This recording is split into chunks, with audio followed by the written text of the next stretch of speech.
नमस्कार साथियों, स्वागत है आपका हमारे YouTube चैनल एग्ज़ाम इन्फो पर। जैसा कि आपको पता है कि कल रात तक आपत्तियां ली जा रही थी।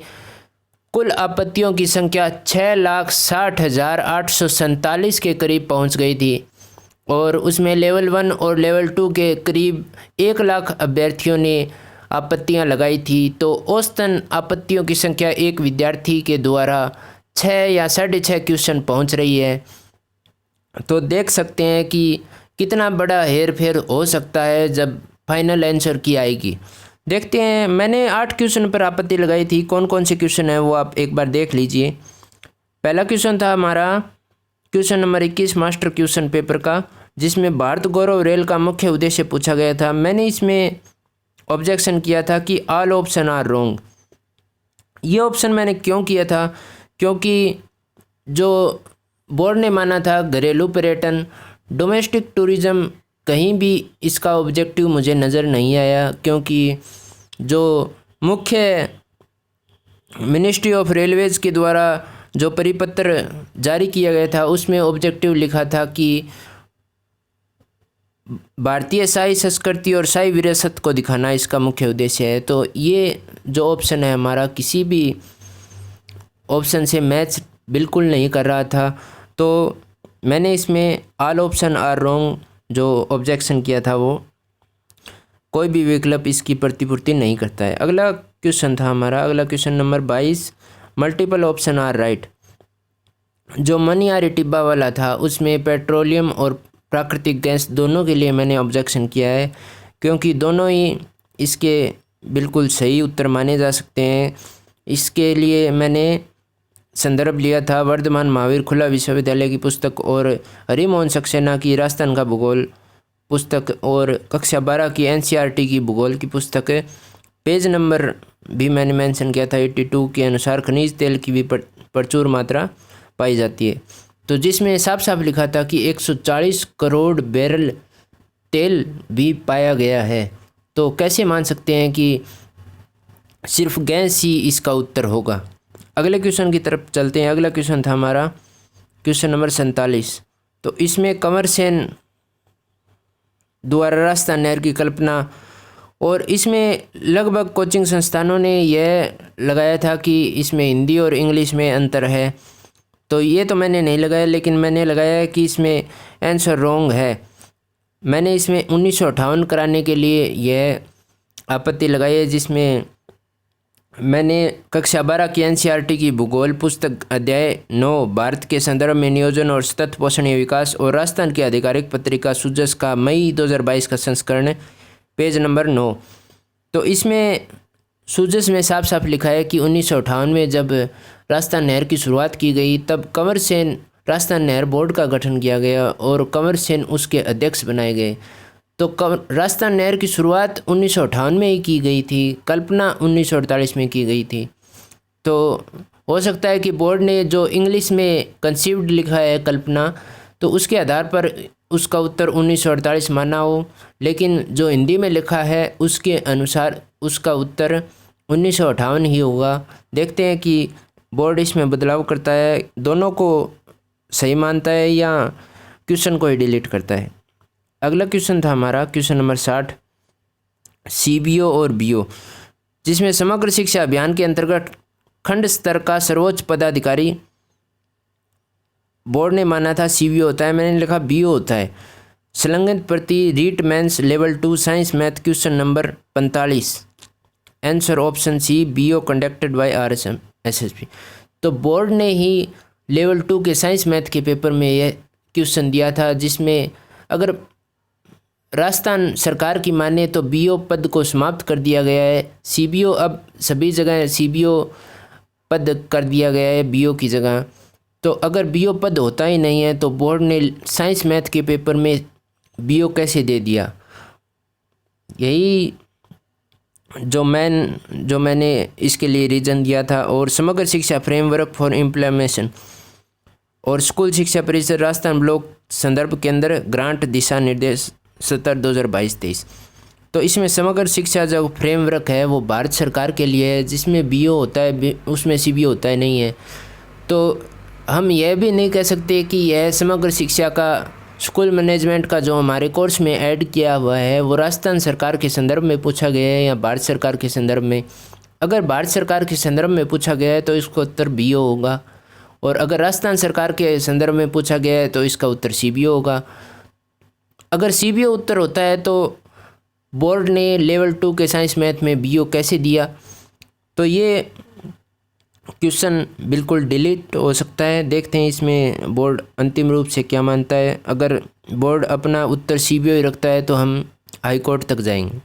अगला क्वेश्चन है हमारा question number 64, multiple option are right.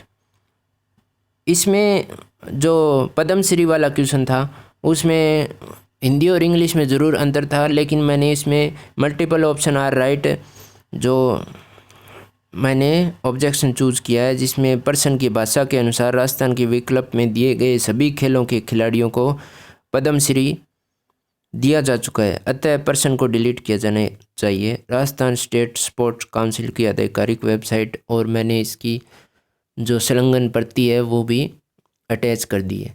तो इसमें आपको पता है कि नौकायन, निशानेबाजी और जो नौकायन, निशानेबाजी, एथलेटिक्स, तीनों क्षेत्रों में, तीरंदाजी में भी दिया जा चुका है। तो चारों क्षेत्रों में जो हमारा पद्मश्री दिया जा चुका है राजस्थान के खिलाड़ियों को। हाँ, अधिकतम रूप से 3 खिलाड़ियों को एथलेटिक्स में पद्मश्री मिला है। तो जो मोस्ट लिखा हुआ है इंग्लिश में, लेकिन वो हिंदी में नहीं लिखा हुआ है। तो अब की बार संभावना है कि बोर्ड हिंदी और इंग्लिश में जो भी अंतर आ रहा है उसको बोर्ड डिलीट करे, क्योंकि जो राजस्थान भाषा का संदर्भ है हमारे पेपर में दिया हुआ है कुछ 4 से 5 क्वेश्चन। राजस्थान भाषा हमारी आधिकारिक भाषा नहीं है, फिर भी राजस्थान भाषा के क्वेश्चन हमारे पेपर में दिए गए और उनका इंग्लिश में रूपांतरण भी नहीं दिया गया। तो यह ज़रूरी नहीं है कि इंग्लिश जो नियम 10 का वाला लोग दे रहे हैं वो अब की बार लागू हो। तो देखते हैं बोर्ड अंतिम रूप से इसका आंसर क्या मानता है। अगला क्वेश्चन था हमारा लीव और लेफ्ट वाला, क्वेश्चन नंबर 108। तो इसमें मुझे प्रॉपर सेंटेंस तो नहीं मिला, लेकिन मैंने एग्जाम्पल दिया इसमें। According to the question it is the time we live and left both are correct. It is time we live blank as in asking everybody to stop their work and leave the office immediate after। जो अर्थ था उसका वो मैंने mention किया कि ये sentence हम कहाँ यूज़ कर सकते हैं, और एग्जांपल भी दिया कि it is time we eat, कि अब यही समय है कि हम खा सकते हैं। It is time to do something and it is possible. It is time plus verb की फर्स्ट फॉर्म प्लस SES। और अटैच प्रूफ किया था मैंने, जो मुझे एक इससे जुड़ा थोड़ा नज़दीक होता हुआ एग्जांपल मिला। High school English grammar and composition written by Wren and Martin, और English book part first class 10th Golden Rays public.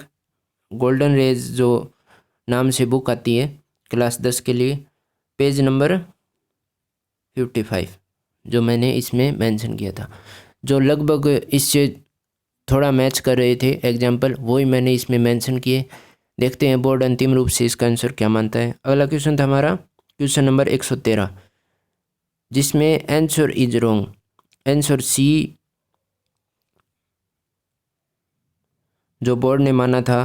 और इसमें जो साइंस मैथ का था उसमें इसके बाद में आया था, जिसमें बीट अराउंड द बुश का जो उन्होंने अर्थ माना था, और डोंट बीट अराउंड और बीट अराउंड द बुश में बहुत अंतर हो गया।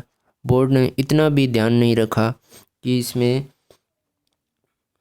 Underline idiom don't beat around the bush का अर्थ पूछा गया है, जिसका सही अर्थ है थिंग्स टू द पॉइंट होता है, जबकि बोर्ड द्वारा प्रारंभिक उत्तर कुंजी में दिया गया उत्तर विकल्प avoid talking what is important idiom beat around the bush का अर्थ है avoid talking about what is important idiom. जो हमारा ऑप्शन बोर्ड ने माना है वो बीट अराउंड द बुश का अर्थ है, ना कि don't beat around the bush का। तो इसका आंसर बिल्कुल से थिंग्स टू द पॉइंट होने की बिल्कुल पूरे 100% चांस है कि इसका आंसर बदलेगा। और इस प्रश्न का सही उत्तर विकल्प ए होगा। इसमें मैंने अटैच किया था proof Cambridge university international dictionary of idiom. और एक और मैंने कक्षा 8 की पुस्तक वो भी मैंने अटैच की थी। अगला क्वेश्चन था हमारा डिजिटल पुस्तकालय, जो क्वेश्चन नंबर 150 था। उसमें पुस्तकालय को डिजिटल रूप में रखना, भौतिक सूचना या पुस्तकों को डिजिटल रूप में रखना, इसका एक अन्य विकल्प सी डिजिटल बुक रिकॉर्ड भी सही है। इसलिए मैंने IGNOU university BLIS bachelor of library and information science और ministry of electronics and information technology government of India national digital library background, जो डिजिटल लाइब्रेरी की पृष्ठभूमि है, वो भी मैंने इसमें ऐड की थी, जिसमें साफ साफ लिखा है कि भौतिक जो सूचना है जो पुस्तक में हमें उपलब्ध हो रही है पुस्तकालय में, उनको डिजिटल रूप में रखना ही डिजिटल पुस्तकालय है। मतलब जो क्वेश्चन में पूछा गया है वही जो हमारा उत्तर है वो डिजिटल बुक रिकॉर्ड और डिजिटल पुस्तकालय दोनों बिल्कुल सही हो रहे हैं। तो देखते हैं कि अंतिम रूप से बोर्ड इसका क्या आंसर मानते हैं। और मुझे लग रहा है कि इसमें लगभग 3 से 4 या 5 भी प्रश्नों का हेरफेर अंतिम आंसर की में हो सकता है। कुछ लोगों ने 30-30, 32-32 क्वेश्चनों पर आपत्ति लगाई है। इतने तो बिल्कुल नहीं बदल सकते, लेकिन आपत्तियां लगी है तो बोर्ड इसकी जांच भी करेगा, कमेटी बनेगी और जल्दी इस पर निर्णय होगा। हम आशा कर सकते हैं कि बोर्ड पहले इसके आंसर की जारी करे और उसके बाद में रिज़ल्ट जारी करे। लगभग बोर्ड ऐसा ही करता है कि जब भी रिज़ल्ट आता है तो फाइनल आंसर की आ जाती है। तो देखते हैं इस बार कुछ बदलता है या नहीं। बाकी इसमें बोर्ड की गलती के कारण हमें लगभग 6 करोड़ का नुकसान हो गया। विद्यार्थियों से जो पैसे वसूले गए वो बोर्ड की गलती है कि उन्होंने प्रश्न सही नहीं बनाए। तो हमें इसके लिए भी आवाज़ उठानी चाहिए और जुड़े रहिए हमारे चैनल से और सब्सक्राइब भी कीजिए। आप वीडियो देख रहे हैं और सब्सक्राइब नहीं कर रहे, ये भी ठीक बात नहीं है। तो सब्सक्राइब भी कीजिए और अपने दोस्तों के साथ भी शेयर कीजिए। तो जुड़े रहिए और हम लगातार अपडेट आपके लिए रीट से जुड़ी अपडेट या अन्य कोई भी एग्ज़ाम है उससे जुड़ी अपडेट हम आपके लिए लाते रहेंगे। अभी हाई कोर्ट LDC की आंसर की आई है, उसमें भी कुछ ऑब्जेक्शन वाले क्वेश्चन हैं, वो भी हम जल्दी आपके लिए लेके आएंगे। 12 और 19 तारीख को जो भी एग्ज़ाम हुआ था, दोनों के जो ऑब्जेक्शन वाले क्वेश्चन हैं, कुछ थोड़े ही क्वेश्चन है उसमें 7 या 8 हो सकते हैं। तो हम इसके लिए सर्च कर रहे हैं। जैसे हमें पुख्ता जानकारी मिलेगी हम आपके लिए एक नई वीडियो लेके आएंगे। धन्यवाद दोस्तों।